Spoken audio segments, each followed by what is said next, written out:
कैसे हो आप सभी। आज की इस वीडियो में मैं आपको बताऊंगा सर से लेकर पाँव तक जितनी भी कॉमन डिजीज़ हैं उन डिजीज़ का ट्रीटमेंट करने के लिए कौन कौन सी मेडिसिन का इस्तेमाल करा जाता है। एंड ये video medical pharma and nursing student के लिए बहुत ही ज़्यादा इन्फॉर्मेटिव होने वाली है। सो वीडियो को लास्ट तक देखिएगा।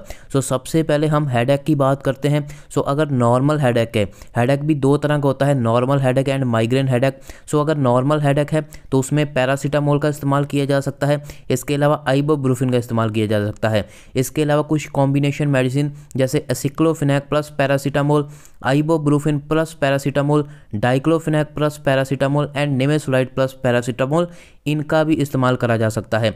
इसके अलावा अगर माइग्रेन हेडेक है तो उसमें नेप्रोक्सन का इस्तेमाल करा जा सकता है। एंड इसके साथ एक और मेडिसिन आती है जिसमें नेप्रोक्सन के साथ डोमपेरिडोन होता है, उसका भी इस्तेमाल करा जाता है। सो हेडेक में मेजरली इन मेडिसिन का इस्तेमाल करा जाता है। नेक्स्ट हम बात करते हैं आइज़ के बारे में। सो आइज़ में जब कंजक्टिवाइटिस हो जाता है, जिसको पिंक आइज़ की प्रॉब्लम भी बोला जाता है, तो उसमें कुछ आई ड्रॉप्स इस्तेमाल करे जाते हैं जैसे सिप्रोफ्लॉक्सासिन आई ड्रॉप्स हो गए एंड मॉक्सीफ्लॉक्सासिन आई ड्रॉप हो गए। इसके अलावा अगर आइज़ में बहुत ज़्यादा ड्राइनेस हो चुकी है उसको ठीक करने के लिए carboxy methyl cellulose eye drops का इस्तेमाल करा जाता है। इसके अलावा अगर ईयर में पेन हो रहा है, कान में दर्द हो रहा है एंड साथ में डिस्चार्ज हो रहा है, तो अगर सिर्फ अकेला दर्द ही हो रहा है कान में तो तब कोई भी पेन किलर जैसे एसिक्लोफेनेक एंड पैरासीटामोल हो गई, इनका इस्तेमाल करा जा सकता है। लेकिन अगर कान में डिस्चार्ज भी हो रहा है, कान में इन्फेक्शन हो गया है, तो उसको ठीक करने के लिए सिफिक्सिम टैबलेट का इस्तेमाल करा जा सकता है, सिफोडोक्सिम टैबलेट का इस्तेमाल करा जा सकता है। इसके अलावा ईयर ड्रॉप्स का इस्तेमाल करा जा सकता है, जैसे ईयर वेल ड्रॉप्स आते हैं, एसी ड्रॉप्स आते हैं। इसके अलावा जेंटामाइसिन एंड डेक्सामेथासोन के कॉम्बिनेशन में ड्रॉप्स आते हैं, सो इनका भी इस्तेमाल करा जा सकता है। इसके अलावा अगर हम नोज़, जब नाक में से पानी बहता है, नाक बंद हो जाता है, जिसको कॉमन कोल्ड की प्रॉब्लम कहा जाता है, तो उसमें कुछ एंटी कोल्ड मेडिसिन का इस्तेमाल करा जाता है जिसमें कॉम्बिनेशन होता है पैरासीटामोल का, फिनाइल एफिनेफ्रिन का एंड सीडो एफ्रिन का। इसके अलावा एक दूसरा कॉम्बिनेशन होता है पैरासीटामोल, फिनाइल एफ्रिन एंड क्लोरफेनिरामाइन। ये दोनों कॉम्बिनेशन आते हैं, इनका इस्तेमाल करा जाता है। इसके अलावा कुछ अगर एंटीबायोटिक की ज़रूरत पड़े तो उसमें सेफेक्सिम एंड एजिथ्रोमाइसिन का इस्तेमाल करा जाता है जब नाक बहता है कॉमन कोल्ड में।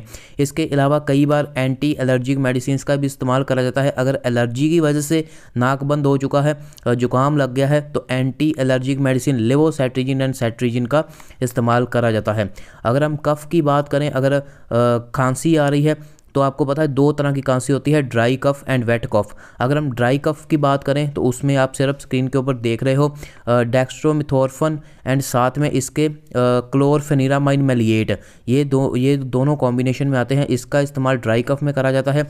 एंड अगर वेट कफ की बात करें तो उसमें जो सिरप का कॉम्बिनेशन, उसमें टरब्यूटालिन, गुआफेनिसिन एंड एम्ब्रोक्सल, इसका कॉम्बिनेशन इस्तेमाल करा जाता है। अगर आप डिटेल में कफ का ट्रीटमेंट देखना चाहते हैं तो मैंने वीडियो बनाई हुई है हर किसी मेडिसिन के कफ के ऊपर।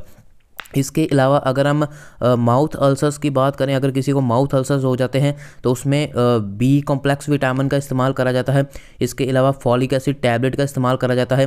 अगर ज़रूरत पड़े तो लैक्टिक एसिड बैसिलस टैबलेट, जिसको क्या आप स्पोरलैक टैबलेट के नाम से जानते हो, उसका इस्तेमाल करा जाता है। एंड ज़रूरत पड़ने पर ओरल जेल, जिसको कि डोलो जेल के नाम से काफ़ी ज़्यादा पॉपुलर है, सो डोलो जेल भी पेशेंट को दिया जाता है।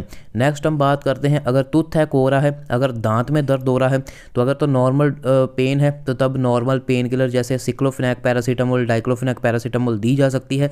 लेकिन अगर दर्द बहुत ज़्यादा है तो स्पेशल एक टूथ हैक के लिए मेडिसिन आती है, किटोरोलैक डीटी टैबलेट। तो किटोरोलैक डीटी टैबलेट पेशेंट को दी जाती है।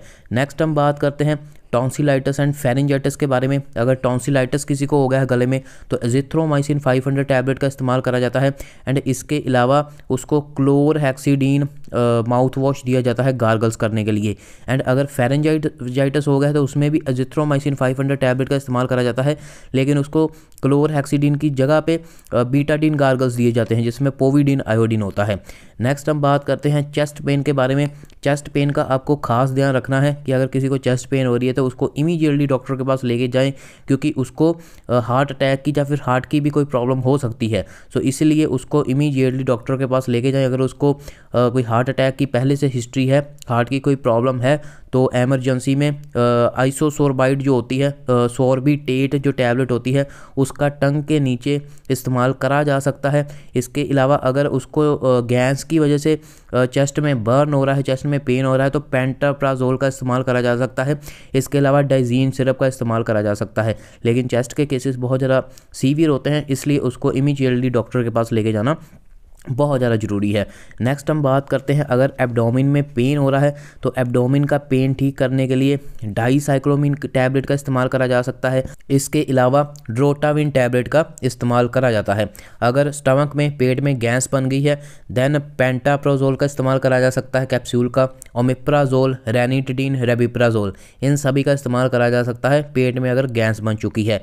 इसके अलावा हम साथ ही इसके नौजिया वॉमिटिंग की बात कर रहे हैं। अगर जी मचला रहा है, इसके अलावा वॉमिटिंग की प्रॉब्लम आ रही है, ठीक है, उल्टी मछली की प्रॉब्लम आ रही है, तो डोमपेरिडोन का इस्तेमाल करा जा सकता है। इसके अलावा ऑन्डेंसेट्रोन का इस्तेमाल करा जाता है। नेक्स्ट हम कंडीशन की बात करते हैं इनडाइजेशन के बारे में। अगर हम स्टमक की बात करें तो इनडाइजेशन भी इसी के बीच में आता है।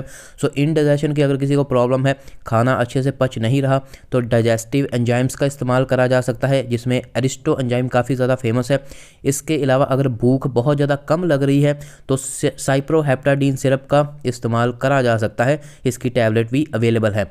नेक्स्ट हम बात करते हैं, अगर पेशेंट को कॉन्स्टिपेशन की प्रॉब्लम आ गई है, कब्ज हो गई है उसको, देन बीसाकोडिल टैबलेट का इस्तेमाल करा जाता है।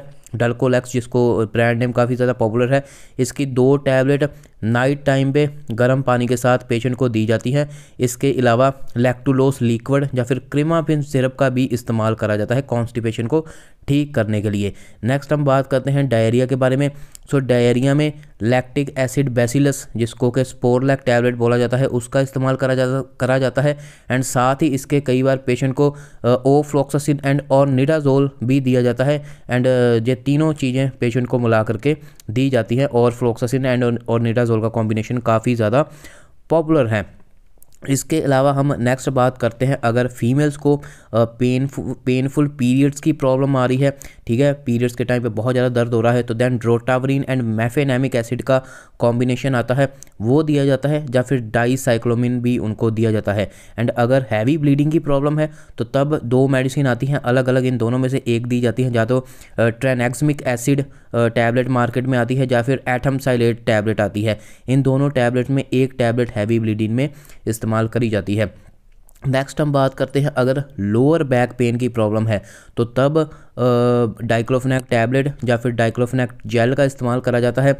इसके अलावा मूव, उसका भी इस्तेमाल करा जा सकता है, मूव जो आती है मार्केट में। एंड कैल्शियम टैबलेट्स जो होती हैं वो भी प्रिस्क्राइब करी जाती हैं। एंड अगर जैसा मैंने आपको बताया कि अगर फीमेल्स को पीरियड के टाइम में दर्द हो रहा है तो तब ड्रोटावरिन वगैरह का इस्तेमाल करा जा सकता है, जिसमें मेफेनेमिक एसिड होता है। इसके अलावा किडनी स्टोन की अगर प्रॉब्लम है तो जब भी पेशेंट को लेके जाया जाता है डॉक्टर के पास, तो सबसे पहले डॉक्टर, अगर बहुत ज़्यादा दर्द हो रहा है तो तब उसको इंजेक्शन डाइक्लोफेनेक या फिर इंजेक्शन ट्रेमाडोल भी दिया जा सकता है पेशेंट को। एंड अगर टैबलेट की अगर इतनी ज़्यादा दर्द नहीं हो रही तो तब डाइक्लोफेनेक एंड पैरासीटामोल का कॉम्बिनेशन टैबलेट दी जाती है, या फिर ट्रेमाडोल की टैबलेट भी आती है, वो भी पेशेंट को दी जा सकती है किडनी स्टोन में। नेक्स्ट हम बात करते हैं, अगर पेशेंट को बॉडी एक हो रहा है, पूरी बॉडी में दर्द हो रहा है, मसल्स में दर्द हो रहा है, तो उसको aceclofenac paracetamol, diclofenac paracetamol, ibuprofen paracetamol दिया जाता है। एंड अगर उसके हाथों में, पैरों में, नर्व्स में न्यूरोपैथिक पेन हो रहा है, उसको नर्व्स की वजह से बहुत ज़्यादा दर्द हो रहा है, तो देन उसको इन मेडिसिन के साथ मिथाइल कोबालामिन 1500 mcg, जिसको विटामिन B12 बोला जाता है, उसकी टैबलेट भी दी जाती है। एंड इसका इंजेक्शन भी आता है, वो भी ज़रूरत पड़ने को पेशेंट को दिया जाता है। एंड अगर नेक्स्ट हम बात करते हैं कि अगर पेशेंट बहुत ज़्यादा थका थका फील करता है, उसको मतलब कोई भी प्रॉब्लम मेजर नहीं है लेकिन उसको अच्छे से न्यूट्रिशन नहीं मिल रहा, तो उसको कोई ना कोई मल्टीविटामिन पेशेंट को दिया जाता है, जैसे A to Z हो गया, या फिर जिनकोविट हो गए, या फिर सुप्राडिन हो गया। इन सभी में से कोई भी एक मल्टीविटामिन पेशेंट को रोज़ एक टैबलेट खाने को पेशेंट को बोला जाता है। नेक्स्ट हम बात करते हैं, अगर पेशेंट को इंजरी हो गई है तो तब जब इंजरी के लिए पेशेंट आता है तो सबसे पहले उसको बैंडेज करी जाती है, फिर उसकी पेन कम करने के लिए उसको पेन किलर को इंजेक्शन दिया जाता है, जैसे डाइक्लोफेनेक इंजेक्शन हो गया वो दिया जाता है।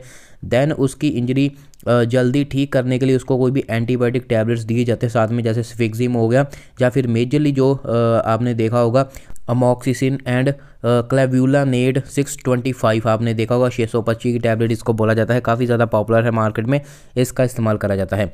इसके अलावा अगर कोई भी ओल्ड वूंड पेशेंट लेके आया है तो ओल्ड वूंड को कैसे ठीक करना है, तो उसमें जैसा मैंने आपको बताया, एक तो एंटीबायोटिक टैबलेट 625 दी जाती है एंड साथ में उसको जहाँ तो फुसिडिक एसिड क्रीम दी जाती है या फिर उसको मुपीरोसिन क्रीम दी जाती है। मुपीरोसिन क्रीम भी का ये दोनों क्रीमें काफ़ी अच्छा रिजल्ट दिखाती हैं ओल्ड वूंड को, ओल्ड इंजरी को ठीक करने में।